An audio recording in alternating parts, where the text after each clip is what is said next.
ಎಲ್ಲರಿಗೂ ನಮಸ್ಕಾರ. ಜಯ ಅಡುಗೆಗೆ ಸ್ವಾಗತ. ಇವತ್ತಿನ ರೆಸಿಪಿ ಬಂದ್ಬಿಟ್ಟು ಮಂಗಳೂರು ಸ್ಟೈಲಿನ ಮೀನ್ ಸಾರ್.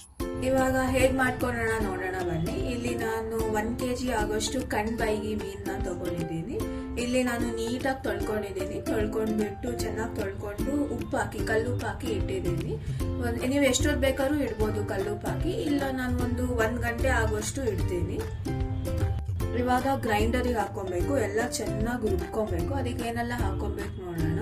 ಇಲ್ಲಿ ಕಾಳು ಮೆಣಸು ತಗೊಂಡಿದ್ದೀನಿ ಇಷ್ಟು, ಆಮೇಲೆ ಇಲ್ಲಿ ಇಷ್ಟು ಜೀರಿಗೆ ತಗೊಂಡಿದ್ದೀನಿ, ಅದಾದ್ಮೇಲೆ ಇಲ್ಲಿ ಧನಿಯಾ ತಗೊಂಡಿದ್ದೀನಿ, ಧನಿಯಾ ಆದ್ಮೇಲೆ ಇಲ್ಲಿ ಹುಣಸೆಹಣ್ಣು ತಗೊಂಡಿದ್ದೀನಿ ಇಷ್ಟು, ಹುಣಸೆಹಣ್ಣು ಆದ್ಮೇಲೆ ಇಷ್ಟು ಬೆಳ್ಳುಳ್ಳಿ ತಗೊಂಡಿದ್ದೀನಿ, ಬೆಳ್ಳುಳ್ಳಿ ಆದ್ಮೇಲೆ ಇಲ್ಲಿ ಈರುಳ್ಳಿ ತಗೊಂಡಿದ್ದೀನಿ, ಈರುಳ್ಳಿ ಆದ್ಮೇಲೆ ಇಲ್ಲಿ ಸ್ವಲ್ಪ ಮೆಂತ್ಯ ತಗೊಂಡಿದ್ದೀನಿ, ಆಮೇಲೆ ಸ್ವಲ್ಪ ಇಷ್ಟು ಅರಿಶಿನ ತಗೊಂಡಿದ್ದೀನಿ. ಇವಾಗ ಇದರಲ್ಲಿ ಈ ಧನಿಯಾ, ಜೀರಿಗೆ ಮತ್ತೆ ಈ ಕಾಳು ಮೆಣಸನ್ನ ಚೆನ್ನಾಗಿ ಹುರ್ಕೊಬೇಕು. ಹುರ್ಕೊಂಡ್ರೆ ಚೆನ್ನಾಗಿ ಟೇಸ್ಟ್ ಬರುತ್ತೆ. ಇದೆಲ್ಲ ಹುರ್ಕೊಂಡಿರೋದು. ಅದಾದ್ಮೇಲೆ ರುಬ್ಬಕ್ಕೆ ಈ ಬ್ಯಾಡಿಗೆ ಮೆಣಸು ಕೂಡ ಬೇಕು. ಇದನ್ನ ಕೂಡ ಚೆನ್ನಾಗಿ ನಾನು ಹುರ್ಕೊಂಡಿದ್ದೀನಿ ಎಣ್ಣೆ ಹಾಕೊಂಡು. ಅದಾದ್ಮೇಲೆ ಇಷ್ಟು ಕಾಯಿ ತಗೊಂಡಿದ್ದೀನಿ. ನಾನು ಕಾಯಿನ ಹುರ್ಕೊಂಡಿಲ್ಲ, ಹಿಂಗೆ ತುರ್ಕೊಂಡು ತಗೊಂಡಿದ್ದೀನಿ ಇಷ್ಟು ಕಾಯಿನ. ಇವಾಗ ಇದನ್ನೆಲ್ಲ ಗ್ರೈಂಡರಿಗೆ ಹಾಕೊಬೇಕು.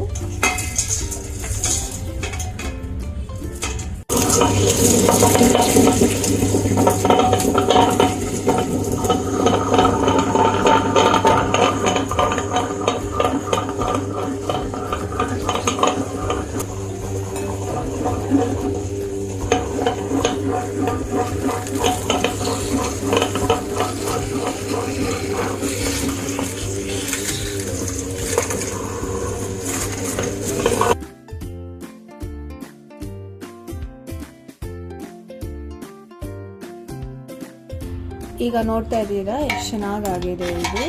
ಇಲ್ಲಿ ನೋಡಿ ಎಷ್ಟು ಚೆನ್ನಾಗಿ ನುಣ್ಣಗೆ ರುಬ್ಕೊಂಡಿದ್ದೀನಿ ನಾನು. ಇಲ್ಲಿ 1 ಗಂಟೆ ಅಷ್ಟು ರುಬ್ಕೊಂಡಿದ್ದೀನಿ, ಅದಕ್ಕೆ ಇದು ಚೆನ್ನಾಗಾಗಿದೆ. ನಿಮ್ಮ ಮನೇಲಿ ಏನಾದ್ರು ಈ ಥರ ರುಬ್ಬೋಕಲ್ಲಿಲ್ಲ ಅಂದರೆ ಮಿಕ್ಸಿಯಲ್ಲೂ ಮಾಡ್ಕೊಬೋದು, ಆದರೆ ಸ್ವಲ್ಪ ಟೈಮ್ ಜಾಸ್ತಿ ಆಗುತ್ತೆ. ಈ ಥರ ಮಿಕ್ಸಿಯಲ್ಲೂ ಕೂಡ ನುಣ್ಣಗೆ ಈ ಥರ ರುಬ್ಕೊಬೇಕು ನೀವು. ಇವಾಗ ಇದನ್ನ ಒಂದು ಪಾತ್ರಕ್ಕೆ ಹಾಕೊತಾ ಇದ್ದೀನಿ.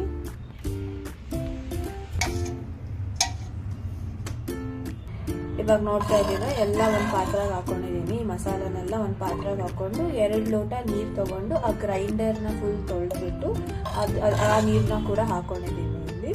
ಇಲ್ಲಿ ನಾನು ಬಂದ್ಬಿಟ್ಟು ಮಣ್ಣಿನ ಪಾತ್ರನ ತಗೊಂಡಿದ್ದೀನಿ. ಈ ಮಣ್ಣಿನ ಪಾತ್ರೆಯಲ್ಲಿ ಮೀನು ಸಾರು ಮಾಡೋದಿದ್ರೆ ತುಂಬ ರುಚಿ ಬರುತ್ತೆ. ಅದಕ್ಕೆ ನಿಮ್ಮ ಹತ್ರ ನಾರ್ಮಲ್ ಪಾತ್ರೆ ಇತ್ತು, ನಾರ್ಮಲ್ ಪಾತ್ರದಲ್ಲೂ ಮಾಡ್ಕೊಬೋದು ನೀವು.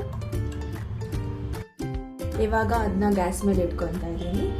ಇವಾಗ ಅದಕ್ಕೆ ಒಂದು ಚೂರು ಶುಂಠಿನ ಜಜ್ಕೊಂಡು ಹಾಕೊಂಡಿದ್ದೀನಿ. ಶುಂಠಿ ಆದಮೇಲೆ ಹಸಿಮೆಣಸಿನ್ಕಾಯಿ ತೊಗೊಂಡಿದ್ದೀನಿ. ಇಲ್ಲಿ ಒಂದು 5 ರಿಂದ 6 ಹಸಿಮೆಣಸಿನ್ಕಾಯಿ ತೊಗೊಂಡಿದ್ದೀನಿ. ಈ ಥರ ಉದ್ದುದ್ದ ಕಟ್ ಮಾಡಿ ಹಾಕೊಂಡಿದ್ದೀನಿ. ಇವಾಗ ಇದು ಚೆನ್ನಾಗಿ ಕುದೀಲಿ ಒಂದು ಸ್ವಲ್ಪ. ಇವಾಗ ನೋಡ್ತಾ ಇದ್ದೀರಾ ಎಷ್ಟು ಚೆನ್ನಾಗಿ ಕುದೀತಾ ಇದೆ. ಇವಾಗ ಮೀನಿಗೆ ನಾವು ಉಪ್ಪು ಹಾಕೊಂಡು ಇಟ್ಕೊಂಡಿದ್ವಿ, ಅದನ್ನ ಹಾಕ್ತಾ ಇದ್ದೀನಿ.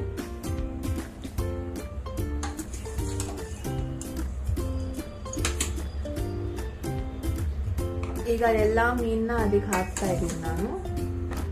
ಇವಾಗ ನೋಡಿ ಎಲ್ಲ ಮೀನನ್ನ ಹಾಕಿದ್ದೀನಿ. ಇದನ್ನ ನೀವು ಜಾಸ್ತಿ ಸೌಂಡ್ ಹಾಕೊಂಡು ಮಗ್ಸ್ಬಾರ್ದು.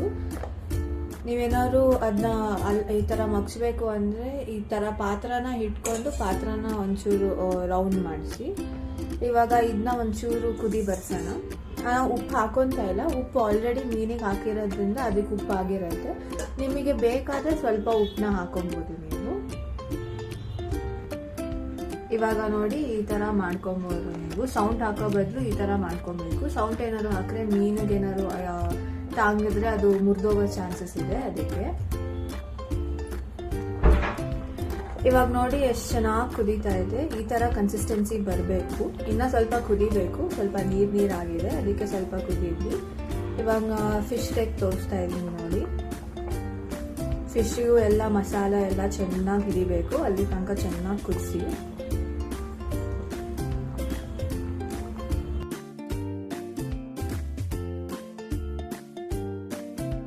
ಈ ವಿಡಿಯೋ ನಿಮಗೆ ಇಷ್ಟ ಆದಲ್ಲಿ ಲೈಕ್, ಶೇರ್, ಸಬ್ಸ್ಕ್ರೈಬ್ ಮತ್ತು ಕಮೆಂಟ್ ಮಾಡೋದನ್ನು ಮರಿಬೇಡಿ. ಧನ್ಯವಾದ.